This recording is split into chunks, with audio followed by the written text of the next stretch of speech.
morning, everybody. Happy Easter to you. He is risen, right? It is a beautiful, beautiful morning out here. We are at Pinnacle Mountain State Park watching the sunrise. I wanted to just come with you this morning and give you a few thoughts on that. I love being out in nature. I love finding truth in nature. You know, I think you can find truth in a lot of different ways, but especially in the way God created this earth. And there's something beautiful about the sun and it rising. And you know, we got out here when it was dark and you know it's pitch black, and then the light begins to crest and you begin to see the different colors: the red, the oranges, the yellows, and light begins to invade the darkness. Right? Such incredible thoughts behind that. But there's three specific thoughts I want to give you this morning as you start your Easter. Some of you guys, some of our friends in the UK, they've had Easter for a while now, and Sid gave us a thought already. There's three things I want you to think about. And the first one is this, is that every morning, the sun has risen. That there has always been darkness, and then at a certain time in the morning, there is light. And the light invades the darkness, and the light begins to shine. And that light represents the hope that Jesus brings because of the resurrection day. And so the thought for us is that there is going to be light. That in your darkness, wherever you find yourself, there will be light. There's always light. It always rises. It's always there. And the truth is the same about Jesus. The second thing about this is the sunrise. Sunrise is kind of a crazy thing. What time does sunrise really happen? You know, when is it over? When, at what point? And you can go to timetables and you can find out, hey, it's going to rise at this specific time. But what's so interesting is that no matter where you're at in the world, it rises for you, right?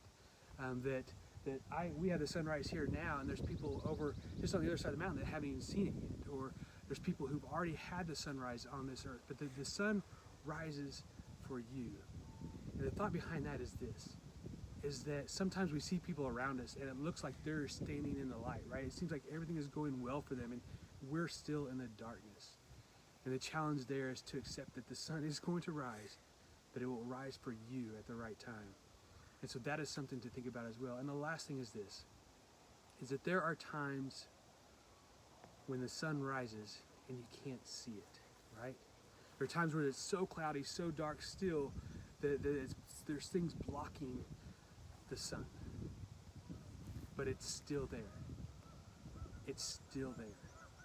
And the challenge there for us is this, that there are times in our lives where it doesn't seem like the sun is there. It doesn't seem like he is there, but he is. Just this week, I've had 4 or 5 families that I've talked with that are dealing with cancer, that are dealing with death, that are dealing with people about to die. There's things that are going on. It seems like that the world is just crashing in around it and only darkness exists. But in those moments, we need to realize that the sun is there and that Jesus is there. Even in those dark moments, that he's still a part of who we are. So those are just a few thoughts. I'd love to hear your thoughts on how you have seen Christ in nature and have you seen him through the beautiful sun itself. Common thread, we're going to have a Zoom gathering at 10 a.m. Central Standard Time. That's 4 p.m. UK. You can find your time zone in between there. We'd love for you to join us. The Zoom link will be on our Facebook page. It's just going to be a time of celebration, a time of communion, and a time of just reflection on Easter. So we'd love for you to join us for that. But beyond that, know that he is risen and that he brings hope to our life. Hope you have a great day. Grace